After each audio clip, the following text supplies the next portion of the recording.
इमरान खान दी हुकूमत ਉਹ ਮੁਆਹਦੇ ਕੀਤੇ ਨੇ IMF ਨਾਲ ਜਿਹਦੀ ਵਜ੍ਹਾ ਨੂੰ ਅੱਜ ਸਾਕੂ ਇਹ ਮਹਿੰਗਾਈ ਦੇ ਸਾਰੇ ਚੀਜ਼ਾਂ ਫੇਸ ਕਰਨੀਆਂ ਪਈਆਂ ਪੈਣ ਪਾਣੀ ਥੀ ਗਿਆ ਇਹ ਚੀਜ਼ਾਂ ਇਹ ਤੇ ਬੁਨਿਆਦੀ ਚੀਜ਼ਾਂ ਨੇ ਇਹ बढ़दा ही नहीं इतना तो जेड़ा भी ओसी जेड़ा हुक्मरान ओसी जेड़ा भी सिलेक्शन थी सी वो ये चीज़ देवने पाकिस्तान मुस्लिम लीग नून ये जिम्मेदारी चाहती है कि इतने मुश्किल टाइम में जेरे हर बंदा या हर पार्टी जेड़ी भी सियासी पार्टी है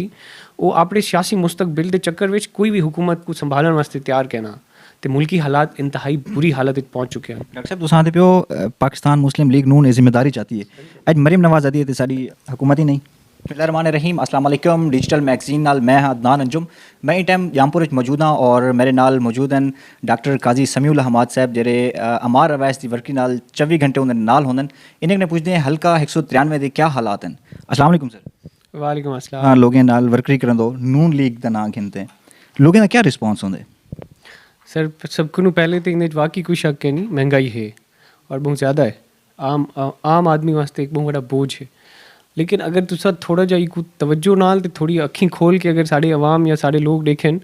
तो बेसिकली ये सारे उन्हें गलत मुआहदे का नतीजा है जेरे 2017 के बाद थे। पिछले 4 साल विच इमरान खान की हुकूमत वो मुआहदे कीते ने IMF नाल जिहदी वजह ਨੂੰ ਅੱਜ ਸਾਕੂ ਇਹ ਮਹਿੰਗਾਈ ਦੇ ਸਾਰੇ ਚੀਜ਼ਾਂ ਫੇਸ ਕਰਨੀਆਂ ਪਈਆਂ ਪੈਣ ਦਰਮਿਆਨ ਵਿੱਚ ਉਹਨੇ ਜਿਹੜੀ ਸਭ ਨੂੰ ਗਲਤ ਹਰਕਤ ਕੀਤੀ ਹੈ ਕਿ IMF ਨਾਲ ਇੱਕ ਮੁਆਹਦਾ ਥਿਆ ਵਿਆ ਉਹਨੇ ਕੋ ਪੂਰਾ ਨਹੀਂ ਕੀਤਾ ਉਹਦਾ ਸਾਰਾ ਬੋਝ ਪਾਕਿਸਤਾਨ ਦੇ हुकूमत ਦੇ ਉੱਤੇ ਆਏ ਪਾਕਿस्तान ਦੇ ਆਵਾਮ ਦੇ ਉੱਤੇ ਆਏ। दूजी जी सब को वड्डी गाल है कि जनाब इन्हें मुल्क को उन जगह के उत्ते आके पहुँचा दिता हा माशी तौर पर इतनी तबाही कर दी ने कि कोई भी इंज ही कोई मसलहत नज़र ना आती पी कि इन्हें को हुकूमत मजीद कोई कहीं तरह में चला सके ना। हूँ टाइम पाकिस्तान मुस्लिम लीग नून ये जिम्मेदारी चाहती है कि इतने मुश्किल टाइम में जेरे हर बंदा या हर पार्टी जेरी भी सियासी पार्टी है वो अपने सियासी मुस्तकबिल के चक्कर में कोई भी हुकूमत को संभालने वास्ते तैयार कहना तो मुल्की हालात इंतहाई बुरी हालत पहुँच चुके हैं। डॉक्टर साहब तुसां दे पियो पाकिस्तान मुस्लिम लीग नून ये जिम्मेदारी चाहती है अज मरीम नवाज आदि है सारी हुकूमत ही नहीं सही बिल्कुल देखो अगर वो आख दिन कि साड़ी हुकूमत नहीं तो उनका मकसद ये नहीं कि उन्हें वो शामिल कोई नहीं ये बेसिकली एक पूरे सियासी जमातें का एक इज्तमाही वो थिया हा कि भाई असा मुल्क बचावन वास्ते एक चीज़ करनी है और उन्हें असा मिल के सारे काम करने इन टाइम अगर अस आखूँ कि ये साड़ी हुकूमत है हुंदी हुकूमत है या असा जिम्मेदार कैन से वो जिम्मेदार कैन से एक गाल ही एक अलग है। एच वी पीपल्स पार्टी यदि असा PDM का हिस्सा कैन से ना बिल्कुल अगर पीपल्स पार्टी का इंजे कोई बयान थींदे भी पैन तो शायद उन्हें कोई उत्ते दी कोई इंजी पॉलिसी हो सी लेकिन जेरे ही टाइम तक अज के डी तक जेरे हालात चलते पैन अलहमदुलिल्लाह PDM चलती पई है उन्हें दा क्या सीन चलता पे अगू दे जेरे मुस्तकबिल ते लाहे मले ऑब्वियसली विद वक्त दे नाल सियासत विच ये चीज़ां चलते रहे हैं। क्या लगदे तो को पीपल्स पार्टी जरदारी ने पाकिस्तान मुस्लिम लीग नून को यूज़ तो नहीं किया सर सियासत विच कोई नहीं आख सकते कि जरदारी साहब कहीं को यूज़ किते या मियाँ साहब कहीं को यूज़ किते बेसिकली ही टाइम मुल्क को बचावन की जरूरत है ही टाइम एक बे दे नाल अगर सारे इकट्ठे थीने पैन तो मेरे ख्याल में सब को चंगी गाल पाकिस्तान वास्ते कोई एक भी कोई इस्तेमाल करने की गाल मेरा नहीं ख्याल कि कोई। अच्छा जेरे वेले महंगाई थी यही महंगाई मार्च थैन उन वेले तय ने कि असा 6 महीने के अंदर शहबाज शरीफ आख्या मैं महंगाई सब चीज़ों पर कंट्रोल पा गई उन्हें बाद मैं पहली गाल है कि मैं जेड़ा भी क्वेश्चन करे लोग ना करे सोशल मीडिया ने जरा को लोग अजकल करना पे उन्हें बाद इन बयान आमन पो गए कि IMF नाल इमरान खान मुआहदे किए हैं शाह महमूद कुरैशी एक प्रेस कॉन्फ्रेंस की थी कि भी इमरान खान जो मुआहदे किए हैं या जो कुछ भी किया हूँ हुकूमत है तुम खत्म करो जा क्यों नहीं करें सर IMF कोई ये तो है कहना कि बस आँखों कि सवेरे कहीं उधार चाहता है कल मुकर वेसूँ या बयान हल्फी करवाते पासे थी वेसू सर IMF है सर एक बहुत बड़ा इदारा इंटरनेशनल मॉनेटरी फंड है सर पूरी दुनिया इनका हिस्सा है तो अगर उनके नाल थे वे मुआहदे को कोई इवें कल्टी मार सके ना कि अगर आज हुकूमत चेंज थी गई सवेरे मुआहदे ख़त्म कर दो तो मेरे ख्याल में तो इंतहाई बेवकूफ़ी वाली गाल उसी अगर इमरान खान भी है या शाह महमूद साहब भी आख दिन कि हुकूमत तो मुआहदे ख़त्म कर दो तो पॉसिबल क्या नहीं यार। अगर देखो मैं अगर 5 साल वास्ते एक छोटे लेवल पर गाल करूँ अगर कोई बंदा दाजल का चेयरमैन बरसी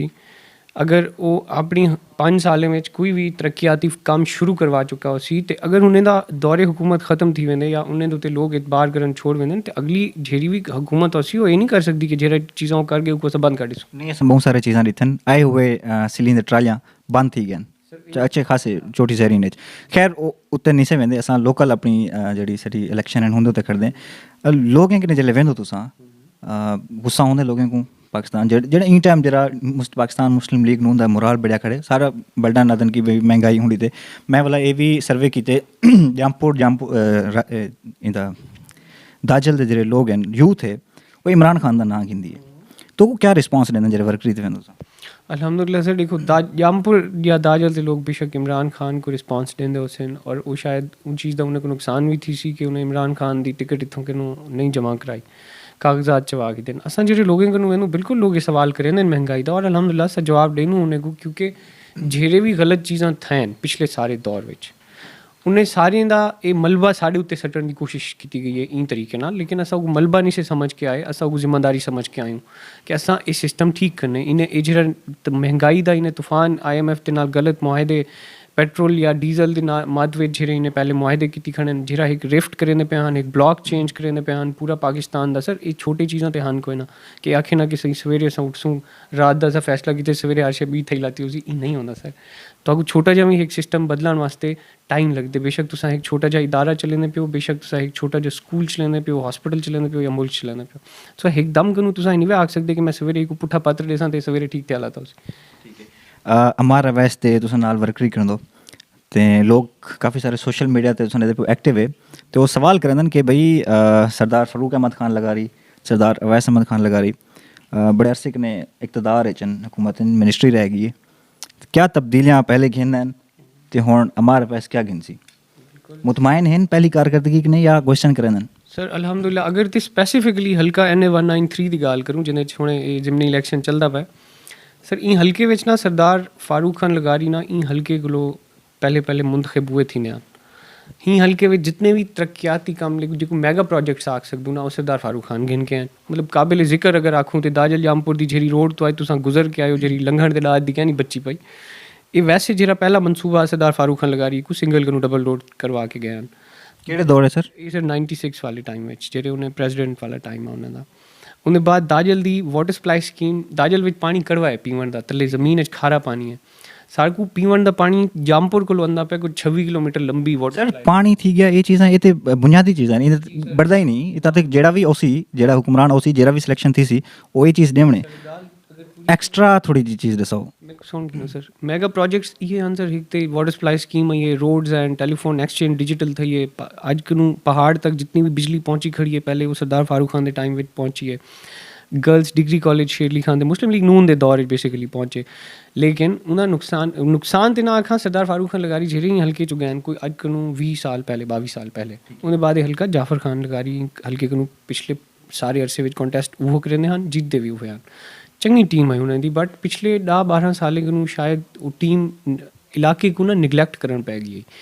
प्रोजेक्ट रुक गए हैं कम आवन बंद थी गए हैं उनका नुकसान ये थे कि सर 12 साल कंटिन्यूसली अगर तुसा एक घर को रंग रोगन ना करो ना और रहन जोगा नहीं रह वेंदा तो सर 12 साल अगर साढ़े इलाके में कोई भी मैगा प्रोजेक्ट कोई कम ना हो सी तो इलाके के हालात अज उहे थे थे कि ना इतना कोई तमीज़ का स्कूल बच गया ना इतना कोई कॉलेज वाला बढ़े ना इतना कि कोई रोड की मुरम्मती हुई थी या ईवन एक्सटेंशन थी होवे वाटर सप्लाई का ये हालात हैं कि आबादी जितनी वधी पई है बजाय हिंदे कि मुंतखब हुकूमतां पिछले 10 सालें कनू आबादी वधी पई ते उंदे जरूरियात का भी तो इन्हें को जेह्ड़े हुकूमती नुमाइंदे इत्थां हन उन्हें को ख्याल रखना चाहिए ना सर अज अगर साढ़े को असा आवाम को लोगों को जेरे वेंदू ना असा दरम्यान 2 महीने 2.5 महीने पंजाब हुकूमत मिली आई असें लोगों को डिलीवर करके दिखाए से कि कम थी न दाजल विच अगर करन चाहो तो अक्सर उन्हें 2 महीने में कुछ तकरीबन 1.5 करोड़ के खाली दाजल विच प्रोजेक्ट घिन के आए सर मसला यह है कि लोगों का इतबार ही ख़त्म किया आपने